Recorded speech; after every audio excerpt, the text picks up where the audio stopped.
నా పేరు జీవన్. ఎన్ని ఎకరాలు వేసినావు మొక్క? 4 ఎకరాలు వేసిన. 4 ఎకరాలు వేసినావు. కొంటున్నారా? ఏం కొంటాను, రోడ్డు మీద అట్నే ఉన్నాయి, మిల్లుల కాడ పెడితే అట్నే ఉన్నాయి, మార్కెట్లో పోతే అట్నే ఉన్నాయి, గోదాముల కాడ ఉంటే లైన్లే ఉన్నాయి. మరి ఎందుకు వీళ్ళు మేము కొంటున్నాం అంటారుగా? కొంటున్నాం అంటారు, కొంటాను అంటంలో కానీ దింపడం లేదు. లైన్లు పెడతాను, ఇక్కడి నుంచి ఒక 2 కిలోమీటర్లు 3 కిలోమీటర్ల దూరం లైన్లే కడతాను. ఎక్కడ కొనే దిగుమతికి ఎక్కువ లేవు. ఎట్లా ఉంది ఈ ప్రభుత్వం వచ్చినాక మీ రైతుల పరిస్థితి ఎట్లా ఉంది? ఏమున్నది రైతుల పరిస్థితి, రైతులకు మన చెర్ల నీళ్ళు ఎట్లున్నాయో గట్లున్నది రైతుల పరిస్థితి. చెర్ల నీళ్ళు ఉన్నా చేపలు లేనట్టు, మాకు సరుకులు ఉన్నా కొనేటోళ్ళు లేరుకుంటున్నారు.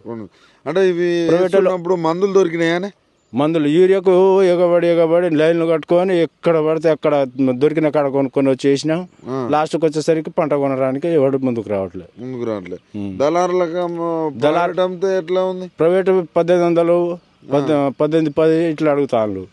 గవర్నమెంట్ పెడదాం అనుకుంటేనే రోడ్ల మీద లైన్లు ఉన్నాయి. మార్కెట్ లో అట్టే తడిసి ముద్దయి ఉన్నాయి. రెడ్ల నెక్కొండ రాత్రి వర్షం పడితే 30 గంట వర్షం పడ్డది.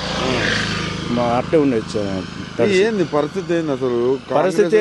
మార్పు కావాలన్నారు, రైతు రాజ్యం అన్నారు, మహిళలను కోటీశ్వరాలను ఎత్తామన్నారు. చేసింది కదా, కోటేశ్వర్లు చేసింది కదా, ఫ్రీ బస్ పెట్టి కోటేశ్వర్లు చేసి కోట్లాడ పెట్టిస్తాను. ఇంకేమున్నది? మళ్ళీ వేస్తారా ఓట్లు? వేస్తారు, తప్పకుండా వేస్తారు. ఎందుకు? ఎట్లా?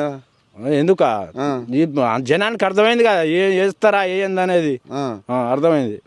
కేసీఆర్ ఉన్నప్పుడు ఎట్లా? కేసీఆర్ ఉన్నప్పుడు బాగున్నది, ఇంకా కేసీఆర్ ఉన్నప్పుడే బాగున్నది. మరి ఎందుకు మార్పు అని జనాలు మార్చి చూద్దాం అనుకున్నారు. ఇబ్బంది ఉంది, చాలా ఇబ్బంది.